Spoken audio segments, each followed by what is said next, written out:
Queridos irmãos e irmãs, queridas mães,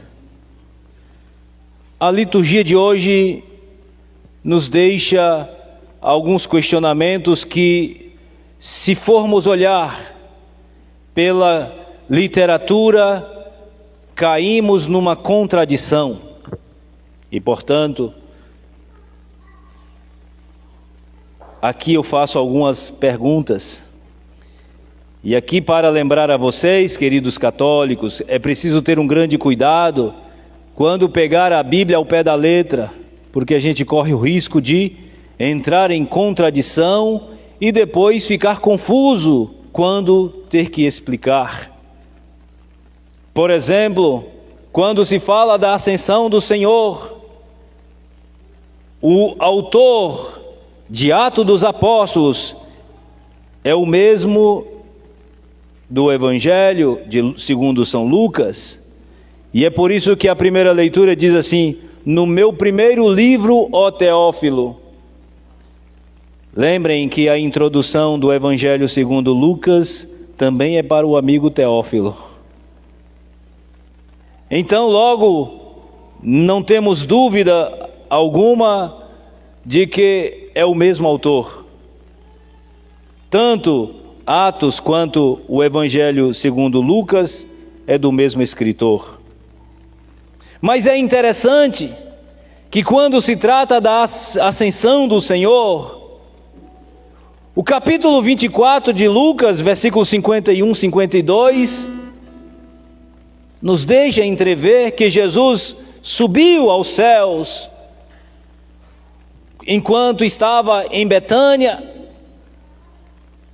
Atos dos Apóstolos 1, versículos 9 e 12, eles estavam no Monte das Oliveiras. Entre Betânia e Monte das Oliveiras há uma distância abrupta. Segundo o evangelista Mateus, capítulo 28, versículo 16 seguinte, Jesus estava na Galileia. E agora, Marcos, André, como é que a gente resolve essa questão? O evangelista deixa entender que no mesmo dia da ressurreição do Senhor, ele foi para a casa do Pai. Lembra do capítulo 23 de Lucas, versículo 43, quando aquele ladrão dizia: Mestre, Rabi, lembra-te de mim quando entrares no teu reinado. Qual foi a resposta de nosso Senhor? Ainda hoje estarás comigo no paraíso. Como fica o capítulo 1, versículo 3 de Atos dos Apóstolos, quando diz que Jesus passou ainda 40 dias com eles. É por isso que tem muita gente por aí que pega a Bíblia e sai, e ensina, explica e tal. Precisa estudar com a igreja, porque senão a gente fica confuso, e aí a gente não consegue entrar num consenso, e muito menos chegar a uma resposta verdadeira. A gente começa a criar fantasia para tentar, porque nós não temos a humildade de dizer: infelizmente eu não sei, essa resposta eu não posso lhe dar agora. A gente fica embromando, né? Dá uma ajeitada assim, entra, faz umas citações que não tem nada a ver com a história. Afinal de contas, como entender? Nosso Senhor foi ou ficou? Porque o capítulo 28 de Mateus diz: eis que estarei convosco todos os dias. E agora, José? Queridos irmãos, querida comunidade, o padre polemizou vocês se agora ficaram assim: meu Deus do céu, e agora como é que vai ser? Não se preocupem. Qual é a resposta que a igreja tem para essa confusão? Vale lembrar que Lucas não foi discípulo de Jesus. Talvez, quem sabe, num tempo posterior, ele tenha, como muita gente tratou desse fenômeno Jesus Cristo, ele também resolveu investigar o caso. E por isso, certamente foi ele que consultou Nossa Senhora quando escreveu o Magnificat. E o único quem escreveu o Magnificat foi Lucas. E é interessante que diz o capítulo 1 de Lucas que ele, com minuciosidade, ele investiga o caso para resolver um problema do seu tempo. O evangelista traz notificações que não estão aqui para serem compreendidas a partir do histórico. Não. De fato, nosso Senhor foi assunto ao céu, foi como o evangelista escreveu, né? Ali Jesus sobe, atravessa as nuvens e eles ficam lá olhando para o céu. Nós não sabemos. O que os estudiosos das Sagradas Escrituras dizem é que Lucas toma emprestado o capítulo 2 do segundo livro dos Reis para falar daquele momento de Elias e Eliseu, quando Elias foi embora. Diz o versículo 9 ao versículo 15 que Eliseu pedia a Elias: dê-me uma parte do seu espírito. E Elias disse-lhe: se você vir eu subir, você receberá o meu espírito. E é interessante que quando a gente começa a estudar a história de Eliseu, é semelhante à história de Elias. Ele faz a mesma função, o mesmo ofício do seu mestre Elias. Então, quando olha para o céu, aparece um anjo que diz: homens da Galileia, por que vocês ficam olhando para o céu? Esse Jesus que subiu, ele descerá, do mesmo modo como viste subir. Querida comunidade de fé, o evangelista Lucas está querendo responder um problema que nosso Senhor deixou na comunidade. E qual foi o problema, Padre? O problema foi que nosso Senhor disse que os seus discípulos, os seus seguidores não atravessariam Israel, não terminariam de atravessar sem que o vistes voltar outra vez. Mateus capítulo 10, versículo 23. E é por isso que alguns dizem assim: Jesus está voltando. Tem gente que até mete medo, né? Tem gente que está sendo cristão por força, sendo coagido, né? O capítulo 16 do Evangelho de Mateus, versículo 28, diz assim: alguns de vós não morrereis sem antes vir o Filho do Homem voltar. Então a comunidade de Lucas, bem como a comunidade de Paulo, basta olhar, por exemplo, em Tessalônica, que eles nem queriam mais nem trabalhar, porque estavam esperando nosso Senhor voltar logo, porque Ele tinha prometido. Isso causou uma polêmica na comunidade. Então ele está tentando responder, queridos, que esse Jesus que foi, na verdade ele foi, como diz o próprio Santo Agostinho, o Senhor que desceu da glória, não deixou a glória quando de lá saiu, e quando voltou, daqui também não saiu. Ou seja, a sua saída é também uma estada. Nosso Senhor, quando volta para a casa do Pai, Ele permanece conosco, porque se não fosse assim, o capítulo 9 de Atos dos Apóstolos, versículos de 1 a 5, cairia em contradição quando Saulo perseguia a igreja de Nosso Senhor lá em Damasco. E Nosso Senhor aparece a ele e diz: Saulo, Saulo, por que me persegues? Queridos irmãos, é preciso ter uma compreensão teológica dos textos que o autor apresenta. Ele não traz aqui dados científicos historiográficos, arqueológicos, né? Ali, mensurado através da ciência. Não! Ele quer mostrar que nosso Senhor de fato foi, mas Ele também ficou. E é por isso que a primeira leitura de hoje diz: não saiam de Jerusalém, porque eles vão receber o Espírito que vai conduzi-lo. Nosso Senhor garantiu: se eu não for, o Paráclito não virá. Nosso Senhor deixou bem claro, querida comunidade, Ele vai, mas para aqueles que o amam, Ele vem com seu Pai e fará nele a sua morada.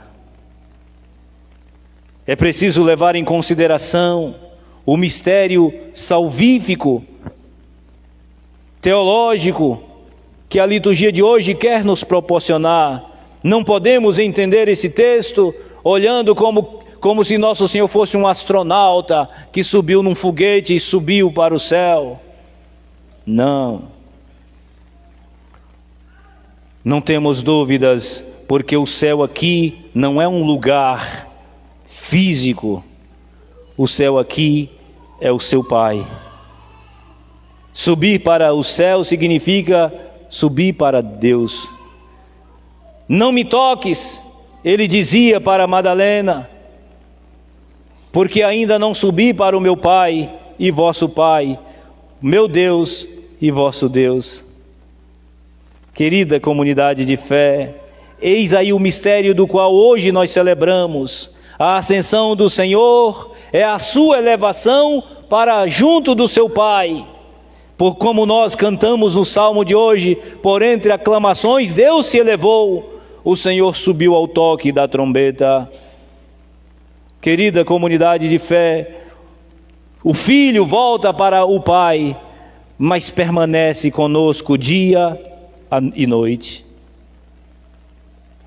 Assim como a história do Antigo Testamento foi marcado pelas teofanias, pelos fenômenos naturais, e ali as Sagradas Escrituras atestam que ali estava a presença de Deus.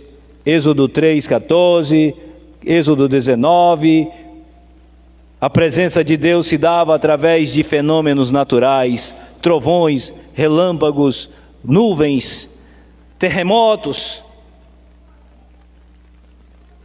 Depois, nosso Senhor falava aos homens através dos patriarcas e profetas.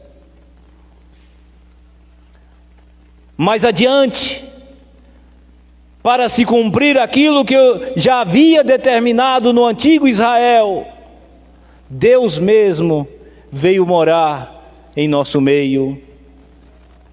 Nosso Senhor veio morar, Ele mesmo, o Emanuel, o Deus conosco, veio morar conosco. Mas agora, Ele volta para a casa do Pai e fica conosco através da sua igreja. Se no passado, no antigo, o povo reconhecia Deus através dos acontecimentos fenomenológicos, o povo conhecia Deus através dos patriarcas e profetas.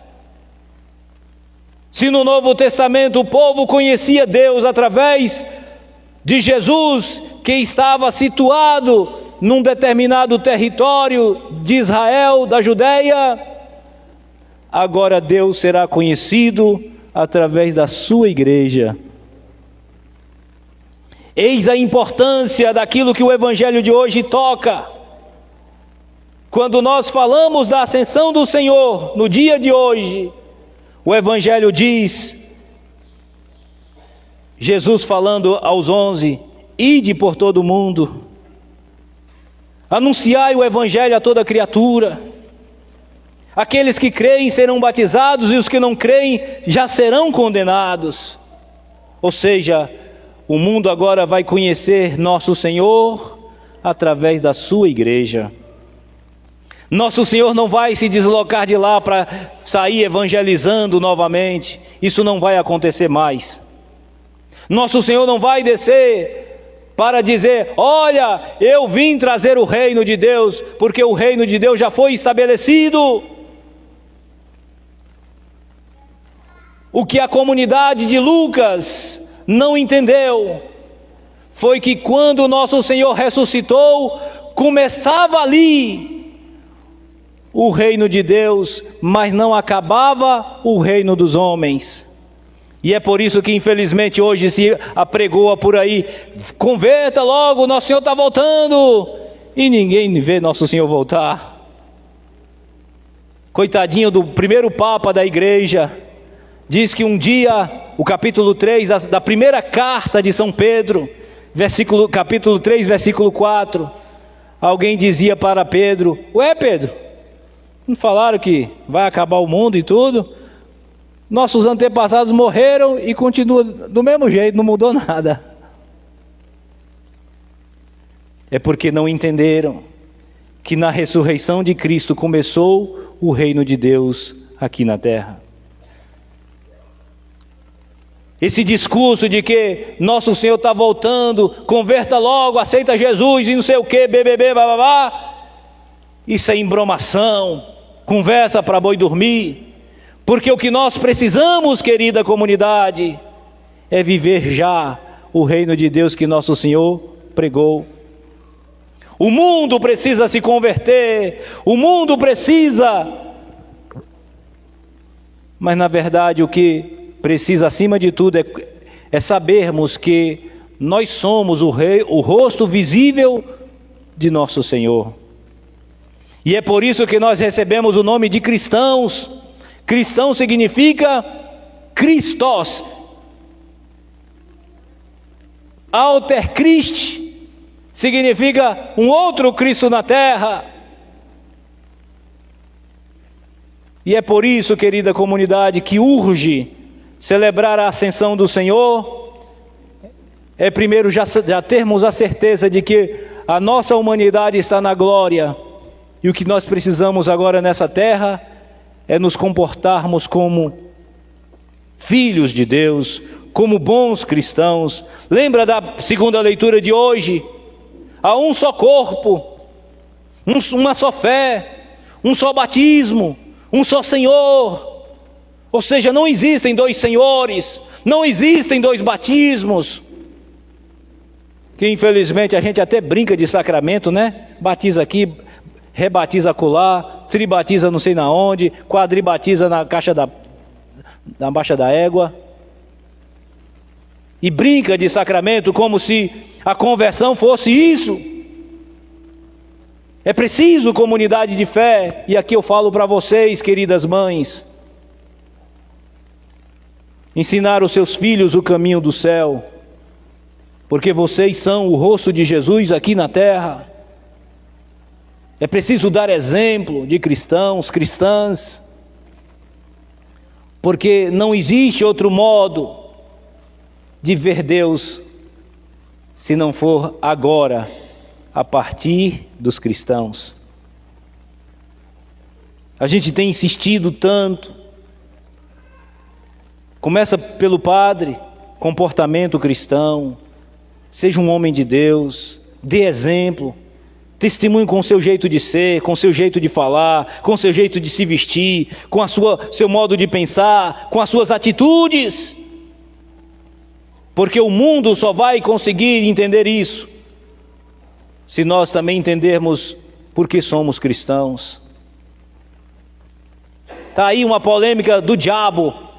Rio de Janeiro, festa do Satanás. Né? Aparece uma mulher lá da Baixa da não sei das quantas e usa o simbolismo religioso. Inclusive, quero lembrar a vocês que aqui no Brasil já tem igreja satânica. Inclusive já tem um líder que está entrando com um processo judicial para processar aqueles que falam mal do Satanás. Vocês riem, mas é muito sério esse problema. Nos Estados Unidos já tem até praça dedicada ao diabo. E já estão entrando, né, com processo para tirar as imagens de São Miguel, arcanjo, do cenário, porque é uma humilhação ver o seu líder por baixo de um anjo. Parece uma papagaiada, mas é uma verdade, querida comunidade de fé. Então o que nós vimos no cenário, ou seja, o Satanás pode usar o símbolo religioso para fazer a sua papagaiada. Ninguém processa, né? Como foi, eu não assisti, mas eu escutei, porque hoje sabe que a notícia corre feito, né? Notícia ruim. Rastilho de pólvora, é verdade. Então aparece alguém lá na beira da praia, com cantos gregorianos, com um texto ao pescoço, imagens de homens em cima de um círculo de cabeça para baixo, como alguém que está agonizando. Oh, queridos, talvez, quem sabe, hoje podemos dizer com toda a propriedade: não dá mais para brincar de ser cristão. Não dá mais, porque certamente 1,5 milhão de pessoas que estavam na orla do rio de Copacabana, talvez a grande maioria diz que é cristão, diz que é de nosso Senhor, e sem medo de errar, talvez mais de 1 milhão daqueles que lá estavam, talvez foram até batizados na Igreja Católica. Não tem problema não, seu vigário. Eu não sei se vocês percebem, depois que fizeram aquela papagaiada lá no sambódromo, Jesus perdendo para o diabo, ou seja, ninguém processou, né? De lá para cá, eu não sei se vocês têm percebido, é só descendo a ladeira. É só doença. Às vezes tá todo mundo bem, daqui a pouco, oxe, o que foi que aconteceu? Oh, fulano está com dengue. A dengue, querida comunidade, é só um pretexto. Por isso, queridos cristãos, há uma necessidade urgentíssima de testemunhar o Cristo, não com palavras, não dizer, eu aceitei Jesus, não, porque isso é muito pequeno para o mundo que nós estamos a viver, ou que estamos vivendo. É preciso dar testemunho com a vida, com seu modo de pensar. Tire esse pensamento mesquinho,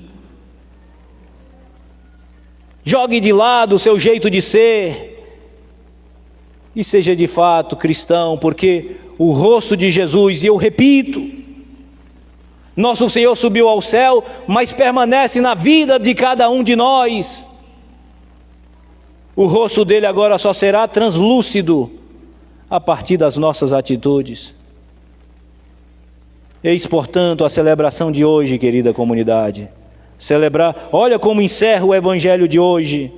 Nosso Senhor garante, os discípulos então saíram e pregaram por toda parte. O Senhor os ajudava e confirmava sua palavra por meio de sinais que o acompanhavam.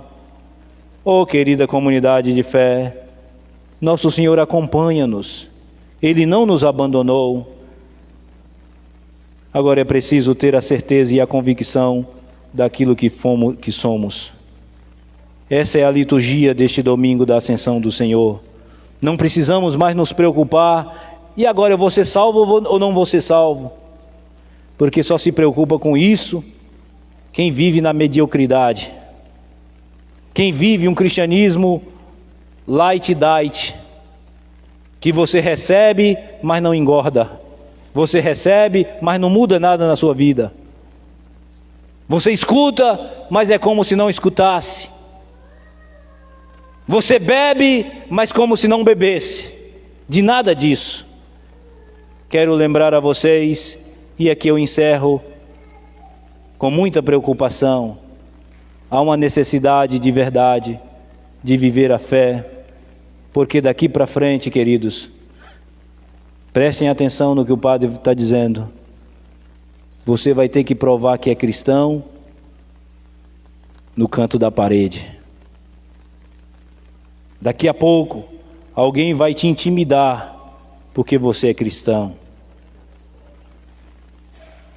Por isso que no dia 6 de agosto, nós rezaremos pelos cristãos perseguidos. Já vai guardando essa data, dia 6 de agosto.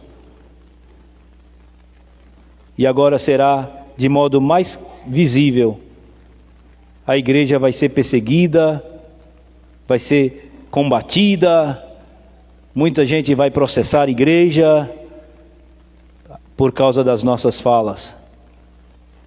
Mas não tenhamos medo, queridos, se a gente tem convicção daquilo que nós somos. Nosso Senhor garantiu, e depois que Ele foi elevado ao céu, Ele agora permanece não mais de modo geográfico, ali no território palestinense. Como nós rezávamos a oração de coleta, né?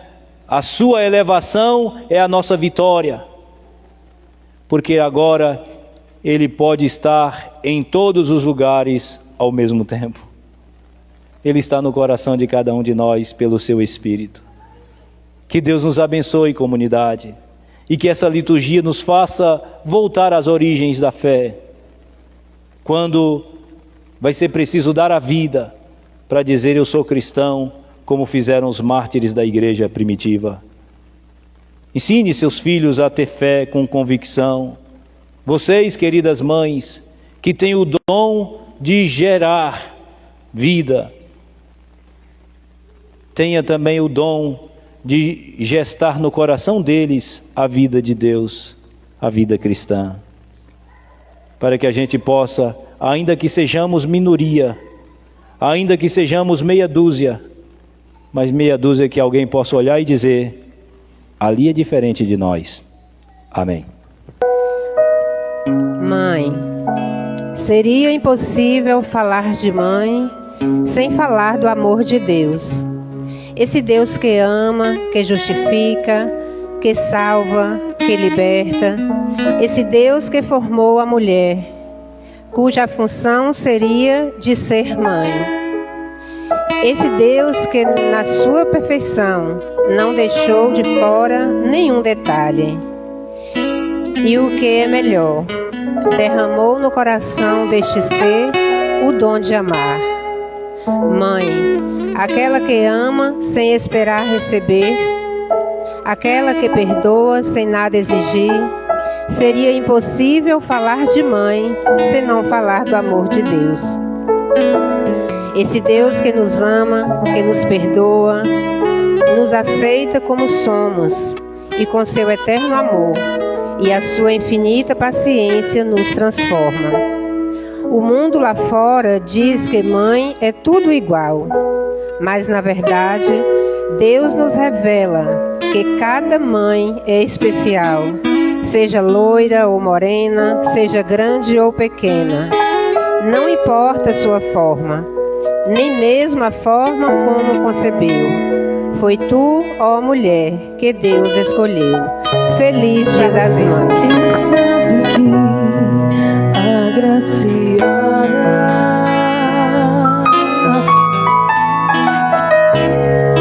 Posso sentir seu perfume.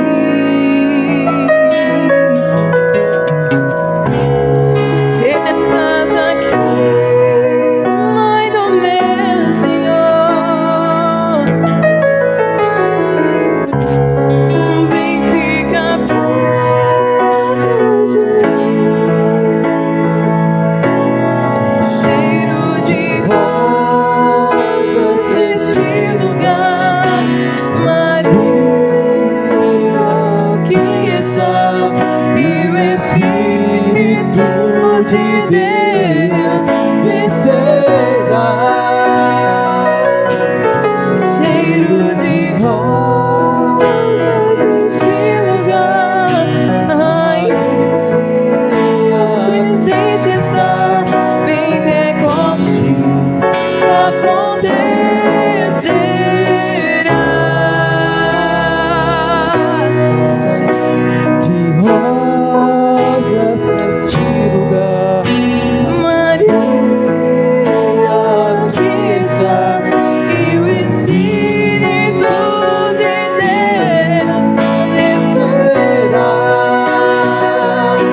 Eu tive que sair de casa para ir para seminário, eu com a mochilinha nas costas. Uma canção que muito ficou marcada na minha saída foi uma música que eu acho que todo mundo conhece, uma música de uma dupla sertaneja e que eu gosto muito. Fala da mãe, né? Fala que a gente sai de casa, e eu quisera, se vocês permitem, a gente cantar juntos, dedicando a vocês, queridas mães. Pegue um Ré maior aí. O dia que saí de casa, minha mãe me disse: filho, vem cá. Passou a mão em meus cabelos, olhou em meus olhos, começou a falar: por onde você for eu sigo em meus pensamentos, sempre onde estiver. E em minhas orações eu vou pedir a Deus que ilumine os passos seus. Eu sei que ela nunca compreendeu os meus motivos de sair de lá, mas ela sabe que depois que cresce o filho vira passarinho e quer voar. Eu bem queria continuar ali, mas o destino quis me contrariar. E o olhar de minha mãe na porta eu deixei chorando e abençoar. Minha mãe naquele dia me falou do mundo como ele é. Parece que ela conhecia cada pedra que eu viria pôr o pé. E sempre ao lado do meu pai, da pequena cidade, ela jamais saiu. E ela me disse assim: meu filho, vá com Deus, que este mundo inteiro é seu.